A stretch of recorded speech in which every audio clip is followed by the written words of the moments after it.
a cold January morning in Palermo. For more than 3 decades, he was Italy's most wanted fugitive, a phantom kept alive by photos and rumor. Now, Matteo Messina Denaro, long reviled as the last godfather of the Sicilian Cosa Nostra, lay in handcuffs like any ordinary man. For many Italians, his name had been synonymous with nightmares, larger than life, a fabled creature in Armani suits. His double life led from plush hideouts to clandestine Mafia summits, yet to the public he remained a myth on the run. But what truly lay behind this notorious figure? What dark motives drove the man with the piercing eyes who seemed to hold Sicily in thrall?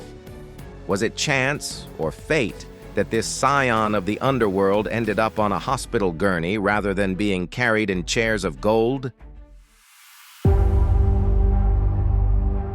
Matteo Messina Denaro was born in 1962 in Castelvetrano, a dusty town in western Sicily surrounded by olive groves. His father, Francesco Don Ciccio Messina Denaro, was the region's respected Mafia boss. Matteo grew up in his shadow and learned early that power and violence go hand in hand. Francesco himself had clawed his way up from humble origins. Once a bodyguard to a major landowner, he later received land from Salvatore Riina, the powerful godfather of Corleone. Under such conditions, the boy was part of the Cosa Nostra from childhood. Around age 15, Matteo held his first pistol. At 18, his bloody career began. He shot rival Vincenzo Milazzo of Alcamo and strangled Milazzo's heavily pregnant girlfriend. A cold-blooded murder over which he later boasted, "I've filled an entire cemetery with my murders." He had already earned the nickname Diabolik after a notorious comic book villain, a sign of his cruelty and ruthlessness. For all this brutality, Matteo loved glitter and glamour. People in Castelvetrano gaped at the slender youth in an Armani suit and Ray-Ban sunglasses pulling up in a black Porsche. For him, luxury and violence were two sides of the same coin. He lived a double life of adrenaline and display, playing video games, keeping numerous affairs, and frequenting the island's nightclubs, while by day he looked the picture of innocence and quietly expanded his empire. After his father's death in 1998, Messina Denaro took sole command in his home province. He consolidated power. Within months, he reorganized the 20 Mafia families of Trapani and created a single large mandamento district. Anti-Mafia prosecutors soon described Trapani as the Zoccolo Duro, the hardcore of the Cosa Nostra, and Messina Denaro as the invisible ruler of that empire. He expanded his influence and wealth in the shadows. Cocaine trafficking from South America became a lucrative revenue stream, alongside sprawling rackets in money laundering and protection. His name became a brand of terror. In 2001, he posed on the cover of the news weekly L'Espresso as the new Godfather. The public knew him as a phantom in suit and sunglasses, yet his power seemed unbroken. In 2010, the U.S. magazine Forbes ranked him among the world's 10 most wanted criminals. Italian courts, too, had long pursued him. In absentia, in the late 1990s and early 2000s, he received more than 20 life sentences for countless murders and attacks. How did he manage such a meteoric rise? Fate, or helpers in the background clearing his path? In the late 2000s and early 2010s, Messina Denaro was the unchallenged #1 of the Sicilian Mafia. With the death of his patron Bernardo Provenzano in 2016 and that of his old mentor Salvatore Riina in 2017, he stood almost alone, the boss of bosses, even if he never officially took the title. His realm reached far beyond Trapani.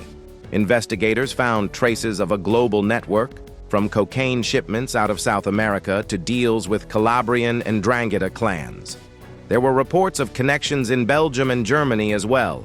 In daily life, He looked every inch the high society gangster.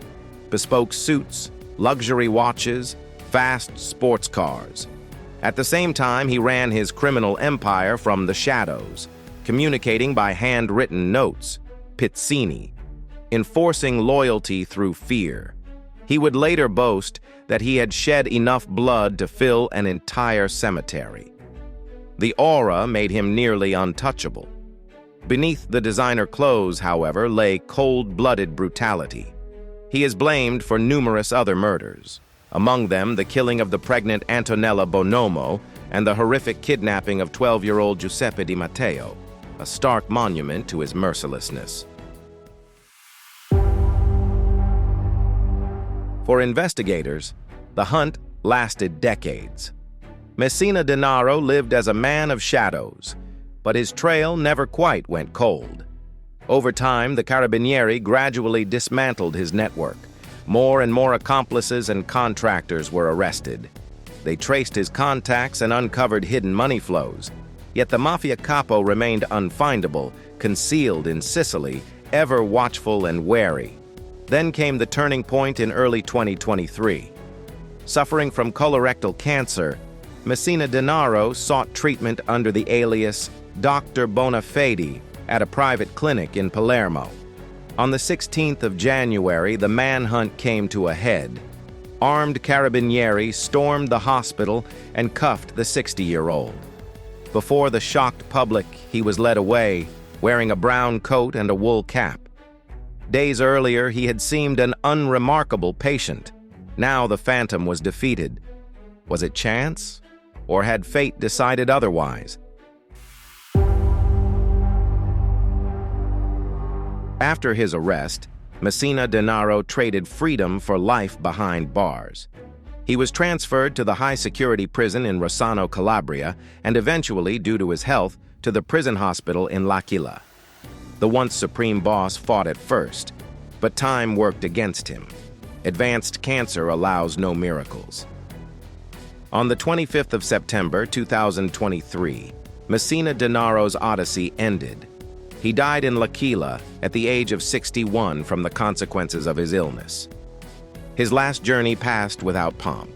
Instead of a grand farewell, the remains of Italy's most wanted man were removed quietly. Italian law forbids public state funerals for mafia bosses, and so he was either consigned to a communal grave for criminals or buried in silence in his hometown of Castelvetrano, under heavy police guard. Few mourned his hated figure. Thus ended the 40-year trail of violence this man left behind. The death of Matteo Messina Denaro left questions. Is this truly the end of the Cosa Nostra, which long cast its baleful shadow? Investigators think not. New names already lurk in the wings. At the time of his burial, figures such as Giovanni Motisi, Stefano Fidanzati, and Giuseppe Auteri were mentioned as possible successors, seasoned mafiosi waiting to fill the vacancy on the criminal throne. Sicily keeps its underworld myth. The ghosts of the past will likely return in other forms. Yet there is another side to his legacy, the hopes kindled by his downfall. Messina Denaro did not die with a final triumph. Instead, his story ended quietly in a hospital bed. For many victims' families, that is no happy ending. But for society, it shows that no one is untouchable. His life will continue in books, films, and reportage, not as a hero's tale, but as a warning that justice stops for no tyrant, however dark. In retrospect, a portrait of stark contrasts emerges. On one side stood a man who committed unimaginable cruelties. On the other, the dogged pursuit of justice that finally brought him down. His enemies doubt this is the last chapter, yet for society a hope remains. That the example of Messina Denaro shows that law and order can prevail in the end.